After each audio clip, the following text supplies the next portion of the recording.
Well, good evening, good people. Mark Holmes here, and as always, I want to say thank you all for watching, commenting, subscribing, and being part of the Joe Boo Sports Report. Without you guys, as well as you ladies, you know that this literally does not work. Hope everybody's having a great day. Um, Tomorrow starts week number 4 already in the NFL. Hold on, let me turn this down a little bit too. Oh, yeah, okay, that's better. Starts week number 4 in the NFL. And you know, our defense has been so bad that it's overshadowed on some people that have been doing actually some really good work on our team. And people forget, everybody's focusing in on this is Micah versus the Cowboys. And people forget about that this is Clark going against his former team, the Green Bay Packers. And you know what's amazing is he seems to be more into this game. The defensive player right now, the best defensive player on our defense, and he just got here. Does that seem amazing to you? I was watching his interview and things, and he's just talking about, listen, you know, as far as playing Green Bay, you know, he's not there to seek out the teammates.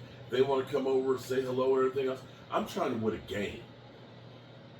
It's about winning the game. I'm going to be focused in on being the best player I can and trying to win the damn game. I love that. But when I was talking about things that have been good, a lot of times what you get on ESPN and things, you know, when they were killing the Cowboys about how bad the defense was, and they were talking about the 11-play drive that the Bears had in the second half. The thing was, they're like, oh, the Cowboys, they can't stop the run and the pass plays. You know, by the time that game was in that second half, that game was pretty much already over. But for the most part, the Dallas Cowboys have been one of the better teams at stopping the run.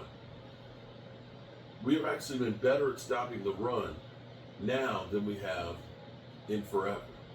And Clark is probably the best nose tackle we've had since Jay Ratcliffe. And literally, he's only played 3 games for us. That's how low the bar has been for us. And that is one thing that you have to look on. If we can get some help, start figuring out the right combinations of some of these players on defense, start getting some guys back healthy. I'm not going to say it's going to be a top 10 defense, but you know, you're looking now and you're seeing that we're not the only one dealing with injuries. Nolan Smith for the Eagles, he's going on IR. You got Lane Johnson a little bit nicked up here and things. You don't know what it's going to be like going down the stretch. And so you've seen some teams that have been flying high so far, and some that have been winning and just kind of getting through, that you don't know what it's going to be like a month from now or 2 months from now. Things look totally different. But one thing that you need to be able to do is stop the run.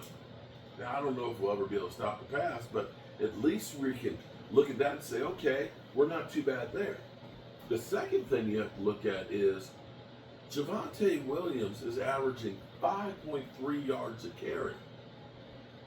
You know, that's about 2 yards more carry than what we got last year from Zeke. That's about a yard plus more than Rico Dowdle last year. We've actually been able to run the football very well, which means that our offensive line has been playing better than advertised. Now here's, you know, where we can look at it and we say, well, damn, we lost Cooper Beebe. But you know, the amazing thing is Brock Hoffman,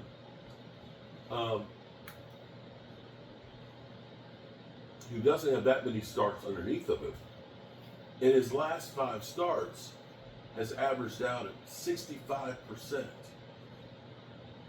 60 is considered average for a starter. So you have some depth that's better than some starters on some teams. That's actually a really good thing. And he can hold serve until Cooper Beebe gets back. Another thing that's been kind of lost in the mix here, and when I go through the numbers, I'm really kind of surprised because people don't know that quietly Jake Ferguson is beginning to have an incredible season. Jake Ferguson has 27 catches right now. 27 catches right now for like 198 yards. That puts him on pace. Now, I'm saying we're extrapolating the numbers now and projecting if he were to continue at the same pace. I don't expect him to continue at the same pace. It's not going to happen. But at 27 catches in the first 3 games, over the course of 17 games, it's over 150 catches on the season. Damn. And that's about 1,100 yards in reception. And one of the things that's been missing from the Cowboys is great tight end play. See, here's a misnomer for you. Everybody always looks and say, man, you got to have the great wide receiver. You got to have, the Jamar Chase or Justin Jefferson, the CD Lamb and things, right? But how often do you see the best receivers winning Super Bowls?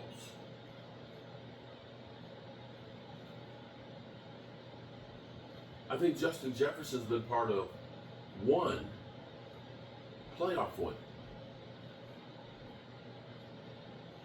It's kind of like the best edge rushers. When you look at Myles Garrett and TJ Watt and those guys, they're not winning Super Bowls. I don't think between Myles Garrett and TJ Watt that there's a playoff win between them. I know there's not with Micah thus far.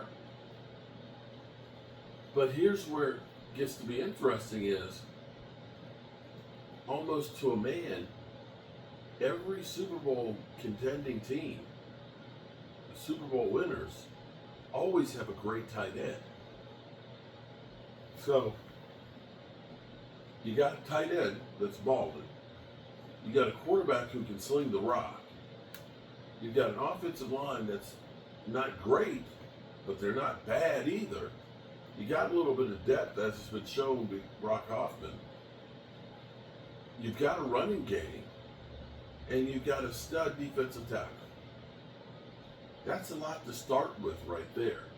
And that stuff should help you win a few games. Now, you can call me delusional, you can call me crazy, you can call me whatever you want. But those are things that, some of those things we haven't had in a long time. The one technique guy, we haven't had a really good running game for the last couple of years. We haven't had a lights out tight end since Jason Witten was a younger guy. So at least we got a few things right, but we've got a long ways to go with this defense. This defense is going to hold us back because I really look at it and say, our offense is good enough, but the defense has got to pull their share. So that's where we are right now. And it is what it is. So with that being said, tomorrow starts week number 4. We'll be live streaming the game tomorrow night. I can't remember who plays tomorrow night. I think it's an ass game, but we'll still be watching it because that's what we do.